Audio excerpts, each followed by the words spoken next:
Biasanya, hubungan remaja sama orang tua yang sering dibahas. Orang tua dianggap sebagai figur utama dalam perkembangan anak-anak mereka, memberikan nasihat, aturan, dan dukungan yang sangat dibutuhkan. Namun, ada satu hubungan yang sering kali terlewatkan dalam diskusi ini. Padahal, pengaruh kakak adik dalam perkembangan remaja juga penting banget loh. Kakak adik bisa menjadi teman bermain, teman curhat, dan bahkan mentor yang tidak disadari. Mereka berbagi banyak momen bersama yang membentuk siapa mereka. Kakak adik itu selalu ada di keluarga.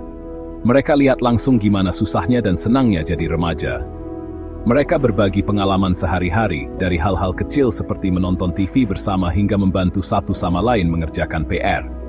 Karena selalu bersama, mereka juga saling membentuk kepribadian, nilai, dan perilaku masing-masing. Dalam percakapan serius atau saat membantu satu sama lain, mereka belajar tentang empati, kerjasama, dan tanggung jawab. Penting banget nih, para orang tua paham gimana hubungan kakak adik. Orang tua perlu mengamati dan memahami dinamika ini, karena bisa memberikan wawasan berharga tentang bagaimana anak-anak mereka berkembang. Orang tua perlu tahu cara menghadapi masa remaja yang penuh tantangan. Dengan memahami peran kakak adik, mereka bisa lebih efektif dalam memberikan dukungan dan bimbingan. Masa remaja itu masa pencarian jati diri. Remaja seringkali merasa bingung dan mencari tahu siapa mereka sebenarnya. Mereka mencoba berbagai hal untuk menemukan identitas mereka. Remaja lagi cari tahu mereka itu siapa sih. Dalam proses ini, kakak adik bisa menjadi cermin yang membantu mereka melihat diri mereka sendiri dengan lebih jelas. Di masa ini, kakak adik bisa jadi cermin dan tempat curhat. Mereka bisa berbagi rahasia, ketakutan, dan harapan mereka, menciptakan ikatan yang lebih dalam dan saling mendukung. Mereka saling kasih masukan, mau diterima atau enggak. Dalam diskusi dan debat, mereka belajar bagaimana mengemukakan pendapat dan mendengarkan perspektif orang lain. Interaksi terus-menerus ini bantu remaja memahami diri sendiri. Melalui kegiatan bersama, mereka menemukan minat dan bakat mereka, serta belajar tentang kekuatan dan kelemahan mereka. Mereka bisa coba berbagai peran dan perilaku di lingkungan yang aman dan nyaman. Kakak adik memberikan ruang untuk bereksperimen tanpa takut dihakimi. Hubungan kakak adik itu unik karena bisa langgeng banget. Mereka berbagi kenangan dan pengalaman yang tidak bisa digantikan oleh hubungan lain. Ikatan ini bisa bertahan seumur hidup, lebih lama dari pertemanan, bahkan hubungan romantis. Mereka tumbuh bersama, merayakan ulang tahun, dan melalui berbagai fase kehidupan bersama. Kenangan dan pengalaman bersama menciptakan ikatan yang kuat. Melihat album foto keluarga atau mengenang masa lalu bersama bisa memperkuat hubungan mereka. Ikatan ini bisa kasih rasa stabil dan aman di masa remaja yang penuh gejolak. Saat menghadapi masa sulit, mereka tahu bahwa ada seseorang yang selalu mendukung mereka. Orang tua yang bisa menjaga ikatan ini kasih anak-anaknya bekal yang luar biasa. Dengan mendukung hubungan kakak adik, orang tua membantu menciptakan lingkungan yang penuh kasih dan dukungan. Bekal ini bisa bantu mereka melewati masa remaja dan jadi dewasa yang baik.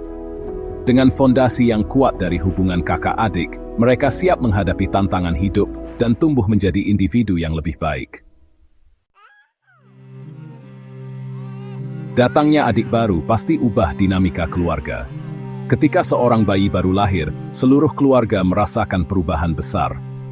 Orang tua harus menyesuaikan diri dengan kebutuhan bayi yang baru lahir, sementara anak yang lebih tua harus belajar berbagi perhatian dan kasih sayang dari orang tua mereka.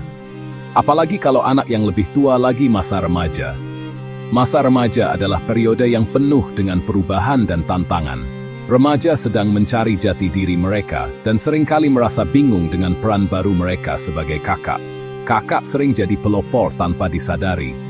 Mereka menjadi contoh bagi adik-adiknya dalam banyak hal, mulai dari cara berperilaku hingga cara menghadapi masalah. Tindakan dan keputusan mereka seringkali diamati dan ditiru oleh adik-adiknya. Mereka yang pertama kali hadapi tantangan, kayak jam malam, pacaran, dan tekanan sekolah. Remaja seringkali menjadi yang pertama kali menghadapi aturan-aturan baru dari orang tua, seperti jam malam atau larangan tertentu. Mereka juga merasakan tekanan akademis dan sosial yang mungkin belum dialami oleh adik-adiknya. Pengalaman mereka, baik atau buruk, jadi contoh buat adik-adiknya.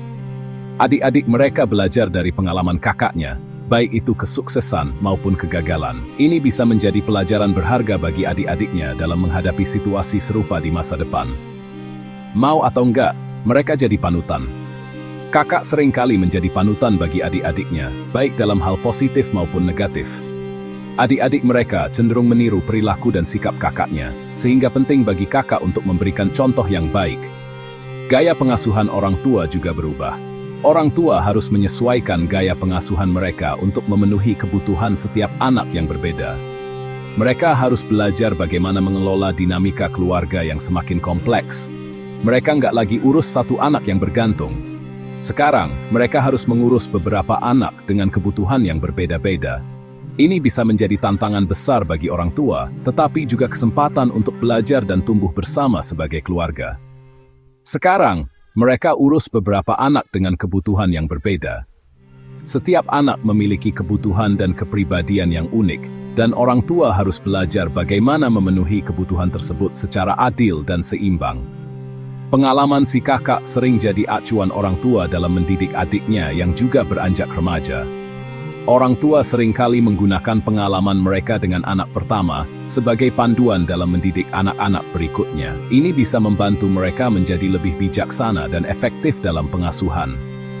Orang tua jadi lebih pintar dalam menentukan batasan, menyampaikan harapan, dan menyelesaikan konflik.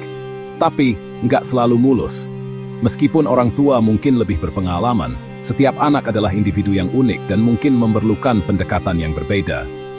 Adik mungkin merasa tertekan karena harus sama kayak kakaknya. Mereka mungkin merasa harus memenuhi harapan yang sama, atau bahkan lebih tinggi dari kakaknya, yang bisa menjadi beban emosional. Mereka mungkin gak suka dibanding-bandingkan. Perbandingan antara saudara bisa menimbulkan rasa cemburu dan persaingan yang tidak sehat. Ini bisa merusak hubungan antara saudara dan menciptakan ketegangan dalam keluarga.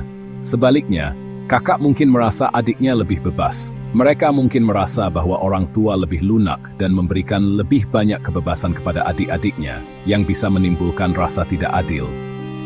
Mereka mungkin merasa orang tua lebih lunak sama adiknya. Ini bisa menimbulkan rasa cemburu dan ketidakpuasan, yang bisa mempengaruhi hubungan antara saudara. Penting banget nih, orang tua paham masalah ini. Orang tua harus menyadari dinamika ini, dan berusaha untuk menciptakan lingkungan yang adil dan mendukung bagi semua anak mereka. Mereka perlu menciptakan rasa adil dan menghargai setiap anak sebagai individu. Dengan cara ini, setiap anak bisa merasa dihargai dan dicintai, yang akan memperkuat ikatan keluarga dan membantu setiap anak tumbuh menjadi individu yang sehat dan bahagia. Membandingkan itu wajar, apalagi dalam keluarga, terutama antara kakak adik. Mulai dari nilai sampai olahraga, kakak adik sering dibanding-bandingkan. Sedikit kompetisi itu bagus, tapi kalau kebanyakan bisa bikin iri, nggak percaya diri, dan ragu sama diri sendiri. Orang tua penting banget nih untuk mengurangi dampak buruk perbandingan. Daripada fokus pada perbedaan anak-anak, orang tua harusnya merayakan bakat dan kemampuan unik mereka. Dukung anak-anak untuk kejar minat mereka. Jangan cap anak, misalnya si A pintar, si B jago olahraga. Setiap anak itu unik, dan keunikan mereka harus dihargai. Komunikasi terbuka juga penting. Orang tua harus ciptakan suasana nyaman agar anak-anak bisa ungkapkan perasaan mereka tentang persaingan antar saudara. Dengarkan keluh kesah mereka dan bantu mereka cari cara sehat untuk menghadapinya. Dengan menciptakan lingkungan saling menghargai, orang tua bisa bantu anak-anaknya untuk saling mendukung, bukan bersaing. Hubungan kakak adik itu rumit. Mereka bisa menjadi sahabat terbaik atau musuh terbesar, tergantung situasi dan kondisi. Ada cinta, kesetiaan, persaingan, dan rasa kesal. Dalam satu momen, mereka bisa tertawa bersama, dan di momen berikutnya, mereka bisa bertengkar hebat. Kakak adik bisa jadi sumber dukungan dan juga sumber frustrasi. Mereka adalah orang yang paling mengenal kita, baik kelebihan maupun kekurangan. Mereka bisa jadi tempat curhat dan kasih saran.